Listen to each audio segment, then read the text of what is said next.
Hello and welcome into the Retirement Playbook with Brock Alspaugh. We are the retirement people. This show is brought to you by Alspaugh Wealth Management. And as always, I'm joined by my co-host, Mr. Tony Shore. What's going on, Tony? Well, I tell you what, Brock, your energetic openings remind me of something. Good morning, Vietnam! Hey, this is not a test. This is rock and roll. I mean, we can certainly pull off the old Robin Williams. Yeah. That was good. Yeah. No, hey, listen. If you're not bringing the energy, what are you doing, man? Like, we got to go, right? Yeah. Let's go. Yeah. That's why your show is so much better than all the other financial shows out there, Brock, is you bring the energy. I love it. And, you're passionate about what you talk about, just like Robin Williams was passionate with his movie roles. This Sunday, I don't know when our listeners will be listening to this, but I think it's August 11th was the anniversary of Robin's passing. So I thought I'd play a couple of Robin Williams clips for our listeners out there. He was my favorite. Yeah, he was a great actor, man. He was good. He was really so good. Just incredible. The improv, just how quick he was. Right. Yeah, more than his move. You remind me of that, Tony. You remind me of that. Your quick-wittedness. Yeah, I'm not even. I'm a turtle crawling along, or a snail compared to Robin Williams. My mind, it boggles my mind how quick he was. In fact, people always talk about his acting and his movies and his stand-up. But you know what? My favorite. I love Robin Williams. He's my favorite comedian of all time.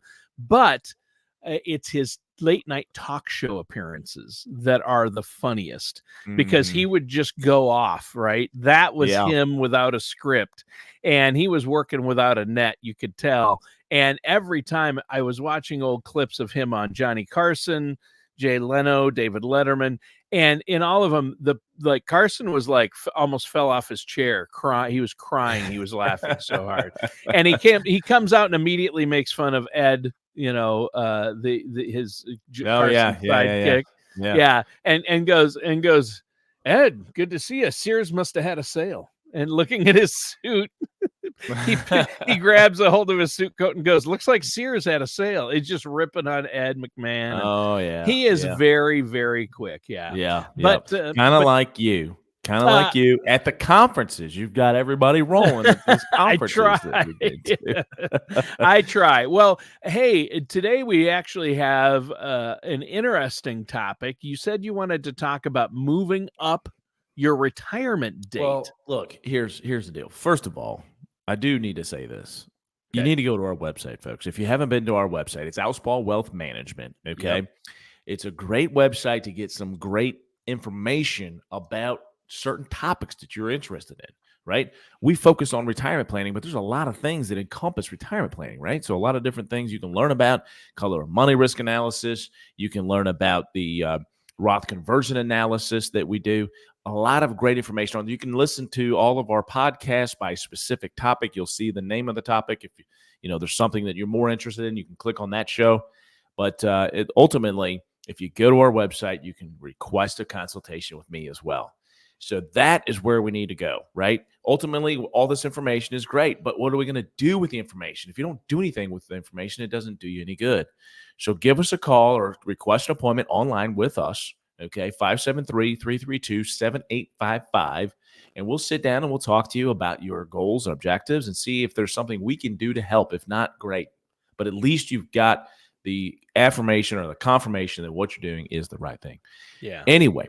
So there's the deal, Tony. And then YouTube, of course, look us up, Alspaugh Wealth Management. All these podcasts and these shortcasts and all the stuff that we do, you can find it all there on YouTube by searching Alspaugh Wealth Management. All right, Tony, let's get to it. So oftentimes in life, it throws you a curveball, right? You have all these plans, you're doing everything right, and all of a sudden, something happens, right? It's a curveball, it's an illness, whether it's an extended crash in the stock market like we experienced in 2000, 2001, and 2002. Things happen. Life throws you a curveball. But what are you doing? How do you react to things, to adversity, let's just call it, okay? Most of the time, it's referred and inferred about negative, right? In other words, just like I just mentioned, right? An illness, stock market crash. Those are negative things. Right. But sometimes life throws you a curveball that says, oh, well, shoot, I can retire maybe a little bit earlier, okay, than I planned. So sometimes those curveballs are good. Sometimes you knock those curveballs out of the park. Sometimes you swing and miss. Yeah. But what we want to talk about today is knocking it out of the park, moving up that retirement date. Standard is still 65, right? We're saying, hey, 65 is the standard retirement date. One of the reasons is because of healthcare. You're now eligible at 65 for Medicare. But there are some things you can do to try to, move up that date and say, you know what? I'm out of here. I'm out of here. I'm no longer gonna, clock in and clock out. I'm gonna clock in my bed and then get out when I want to. Yeah. So we're not gonna work anymore. So today's show, we're gonna consider some ways you might be able to move up your retirement date if your circumstances or feelings change. Okay. We're going to actually reference an article here by U.S. News and World Report, 7 strategies to bump up your retirement date. And Tony, it provides some great insights as to some things you can actually do and use right now to be able to do that. At first notes, by and large, American workers are hoping to retire earlier, not later. Ooh, shocking. Wow. Yeah. Really? People want to retire earlier. Surprise, surprise, surprise. Exactly. Yeah. That's all and well and good, but leaving work as early as possible could have you facing retirement that could last 30 or more years. So, Tony, there are some risks to retiring earlier, right?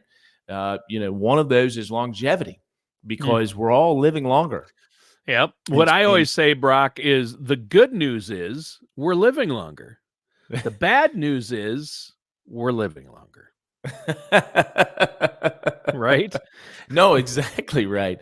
The good news is we're living longer, but the bad news is you got to fund it, right? Yeah, you got to there be able you to go. maintain your lifestyle to be able to do that.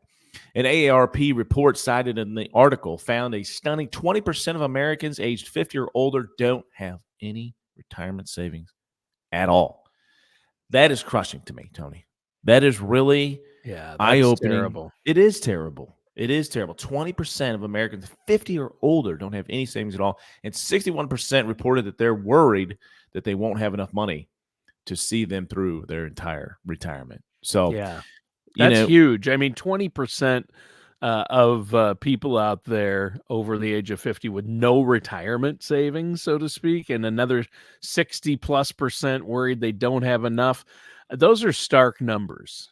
Yeah, they are. And so let's get to it, though. Let's get to some things you can do to help yourself not only make sure that you can retire on time, but maybe potentially a little bit earlier.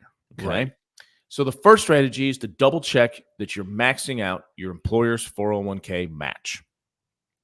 This is the number one for a reason, Tony, because if you're not getting the free money, shame on you. Right. You don't want to leave money on the table. That's for sure. So, a typical match would be 4 or 5, maybe 6% if you're really lucky. But to get to that 5-6%, oftentimes you've got to put in the exact same, right? So if they're going to match 6%, you've got to at least put in 6%. Not always, but that's, typical of what you would see in a plan. So right. Whatever your plan is, put in at least enough to get the full match. And if you don't know what that is or how to do that, talk to your HR department. Right? Perfect. Yes. Talk to your HR department. Make sure that whatever you have to do to get that full match, that you do it, right? Whether I don't even care if it's 10%. If you got to put in 10%, do it. There's other things that you can sacrifice and reduce in your lifestyle to be able to get that free money. For sure. Everybody wants 100% rate of return. Sure. Everybody wants free money. Well, this is the easiest way to get it, folks, in your life. Okay. Yeah. You're not going to win the lottery. Yeah. But you can put in more money. Maybe instead of going to the pizza buffet 7 days a week, I could cut that down to 4 and save all that money. Right? Is that what you're saying? Exactly. Make some sacrifices. Make some sacrifices. Yeah. Those Starbucks $4 coffees. Yep. Let's cut those down. 4. I mean, if you buy the fraps, they're about 6 or 7 now. So Yeah, exactly. Well, I don't do that. I do the old Dunkin' Donuts, Yep. the what do you call it? The machine, the Keurig, Yeah. that thing. The So Keurig. anyway, Yep. Keurig, yeah, thank you. Anyway, so in the article, a financial services professional recommends ramping up your 401k and IRA contributions as your income goes up as well. So if you get a raise, we're going to put that money in our 401k, or at least a portion of that, to make sure that, again, we're getting as close to maxing out. I mean, quite frankly, I know some people look at those numbers and maxing out. Brock, there's no way I could ever max out. There is a way, Yep. and it's called sacrifice. Sacrifice a little bit now for the future. And I hear this all the time, Tony, that, well, I don't know how long I'm going to live. I mean, I could die tomorrow, right? You hear that. I hear it a lot anyway. I don't know if you hear it, Tony, but I hear that a lot. It's like, well, I could die, and then all the sacrifices I made. I want to live today.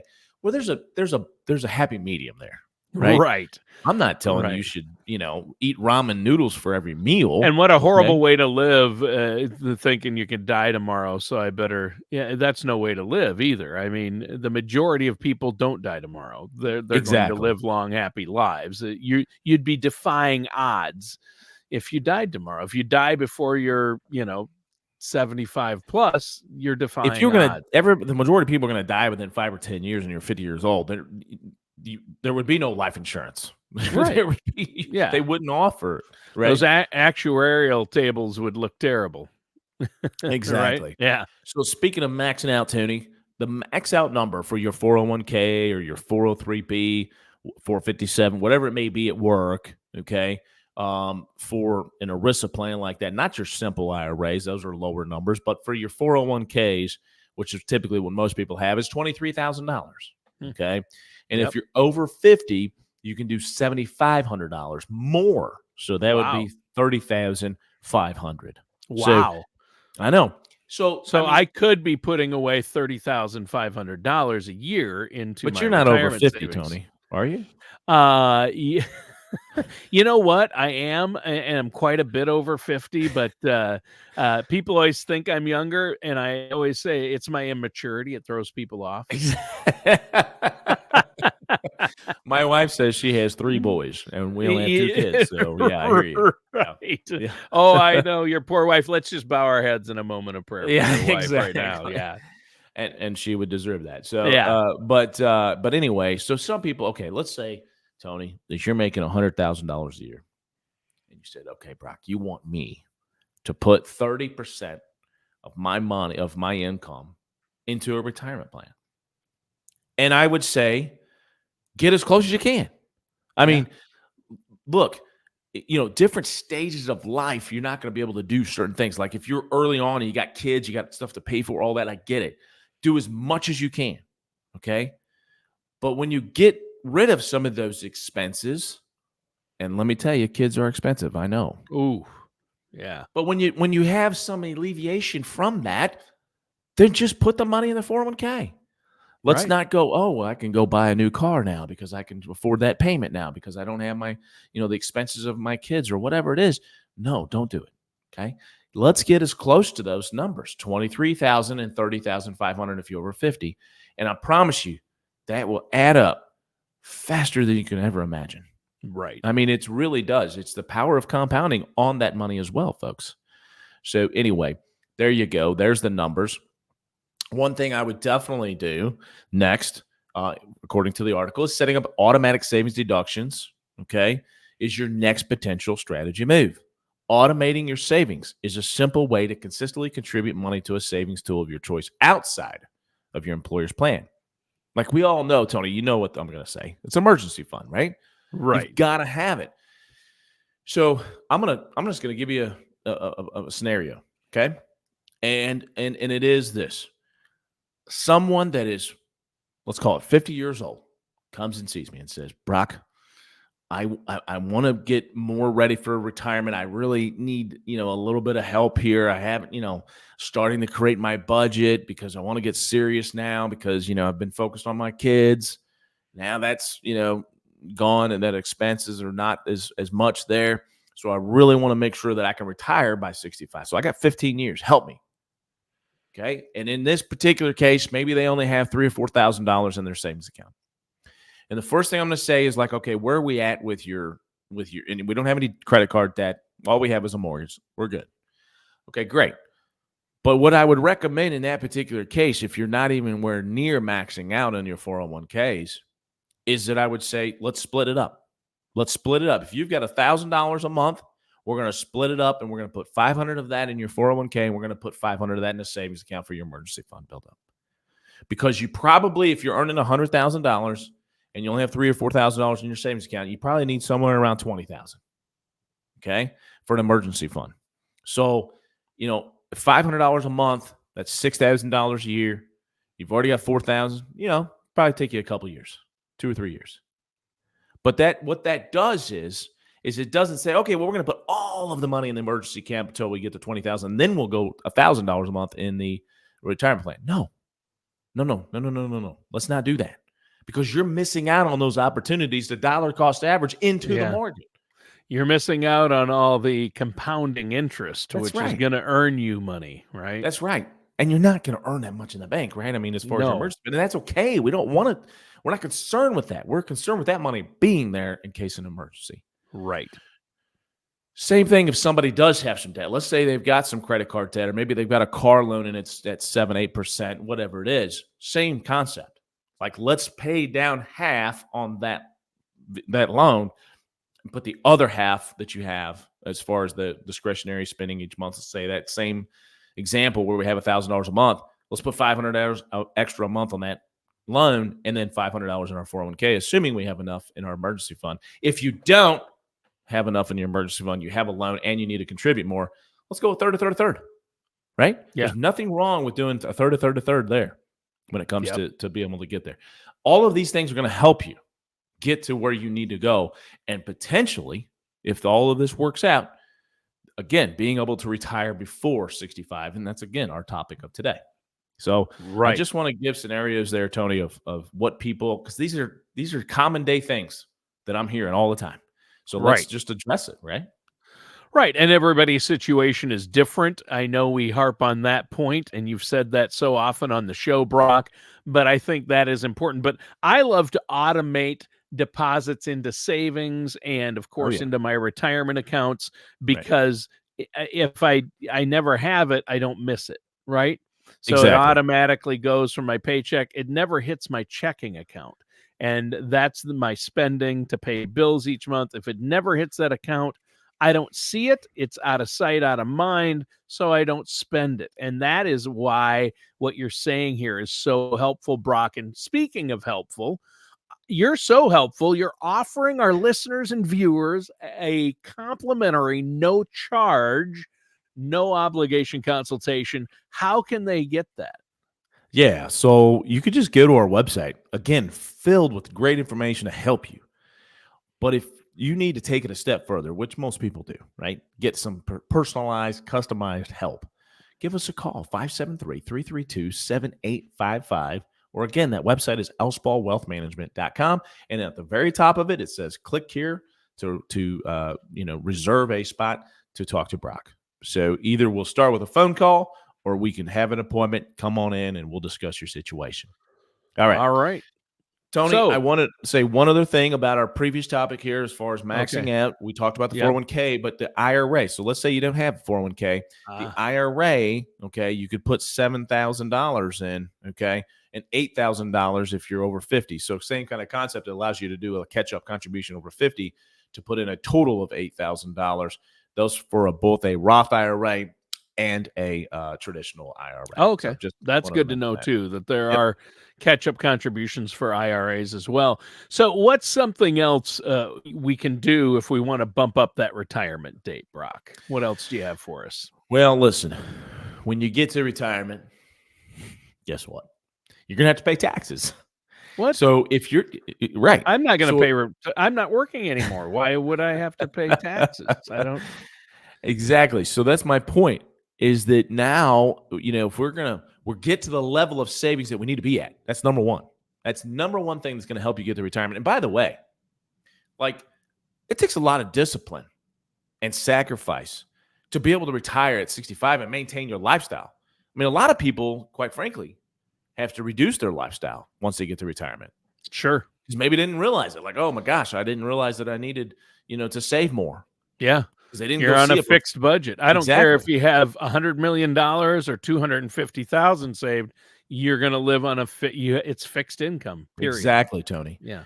And so my point is that if it already just normal retirement at 65 takes sacrifice and discipline, it's going to take an extra if you want to retire at 60, 61, 62, Sure. anything Good before point. 65.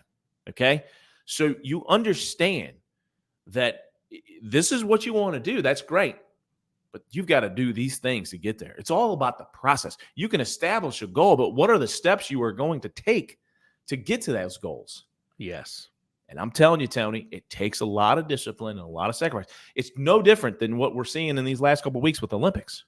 You think those people are just naturally talented and they're just, of course, a lot of them are, right? The More work, though, athletically gifted. Yeah, the But work the that goes work, into it and the it's the discipline it takes. Exactly. Yeah. That's why so few people win gold medals. Right. There are billions of people in the world, and how many of them have won an Olympic gold medal? Right. Not many. A tiny, minuscule percentage. It's just like how many people retire early and maintain their lifestyle. Not many.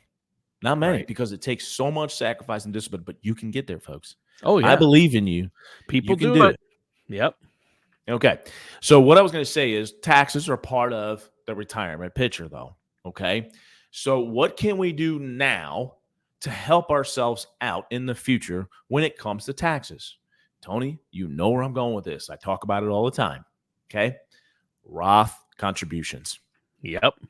Excuse me. Whether it be in your 401k or your IRA, your Roth IRA, your Roth 401k, those maximums that we spoke of, those apply to either. Okay. So in other words, you can't do the full max in both traditional and Roth. It's a total. Right. So what can we do to help ourselves later? If you're in your 30s or 40s, there's a solid chance that you should be at least considering a Roth IRA. I would argue if you're in your 50s and sometimes even in your 60s, that you should go ahead and consider a Roth IRA. I'm a huge I have a Roth IRA. So do I. Right. But that's the point, is like, hey, we're going to pay taxes now. Again, part of that sacrifice, because you're going to have a little bit less income, net income, because you're not doing it pre-tax. So that's a sacrifice, because when you don't have as much income because you're saving on a post-tax basis, it's less income now for you to be able to do all the discretionary things you want to do. But the reward is all of the growth on that contribution is now tax-free in retirement. Any money that's in there is tax-free, the principal and the growth, right? Exactly. So all of this money, this bucket of money, as long as you abide by the rules, right, is all tax-free. Yeah. So why wouldn't we at least consider some of your contribution, if not all of it, to go into a Roth bucket to help you when you get to retirement? First of all, I mean, do we really think taxes are going to be lower in retirement in 15, 20 years from now? No way. I don't. Yeah, There's I don't no think way. so. Yeah. I mean, we can't even deal with the problems we have now. We keep $33 trillion debt, sickening U.S. debt. And we can't handle a budget. We keep saying, oh, well, let's raise the debt ceiling. We do that every freaking, 2 or 3 months. They're not cutting spending. They're not cutting spending, Tony. Yeah. Okay. This is a whole nother show. The taxes have to go up, right? Yeah. Taxes. In fact, we're out of time for today's show. It flew by, Brock. Oh my gosh. I'm so sad that it flew by, because I was on a roll there. Yeah. But I understand we have to go. So listen, if you need help with any of these things, you want to retire early, you want to retire on time, it doesn't matter. Give us a call at Alspaugh Wealth Management, 573-332-7855, or look us up on the web at alspaughwealthmanagement.com. All right. Great show today, Brock. Listeners, that does it for today's episode of the Retirement Playbook with our host, Brock Alspaugh.